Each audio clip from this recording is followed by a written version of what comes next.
సూర్యుడికి నీడ ఇవ్వాలా? అయ్యో పిల్లలు, సూర్యుడికి నీడ ఇవ్వాలనుకున్నారంటే నమ్ముతారా? బామ్మ పురాణంలోకి స్వాగతం.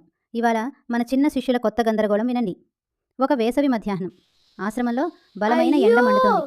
చిన్న శిష్యులు సూర్యుడు చెమటలు చాలా తుడుచుకుంటూ నిలబడ్డారు. వేడిగా అయ్యో, ఉన్నాడు. సూర్యుడు చాలా వేడిగా ఉన్నాడు అని ఒకడు అరిచాడు.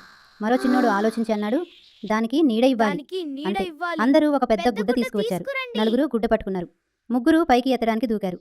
ఇంకా పైకి ఎత్తండి ఇంకా ఎత్తండి పైకి అని ఎత్తండి. అరిచారు. కానీ సూర్యుడు మాత్రం అలాగే ప్రకాశిస్తున్నాడు. ఇంకా ఎందుకు వేడి తగ్గటం లేదు అని ఒక చిన్నోడు ఇంకా ఆశ్చర్యపోయాడు. ఎందుకు వేడి తగ్గడం అప్పుడే లేదు? గురువుగారు వచ్చారు. మీరు ఏమి చేస్తున్నారు పిల్లలు అని మృదువుగా అడిగారు. వాళ్ళు గర్వంగా మీరు చెప్పారు, ఏమి చేస్తున్నారు సూర్యుడికి నీడ పిల్లలు? ఇస్తున్నాం. సూర్యుడు గురువుగారు నీడ చిరునవ్వు ఇస్తారా? నవ్వారు. సూర్యుడికి మనం నీడ ఇవ్వలేం.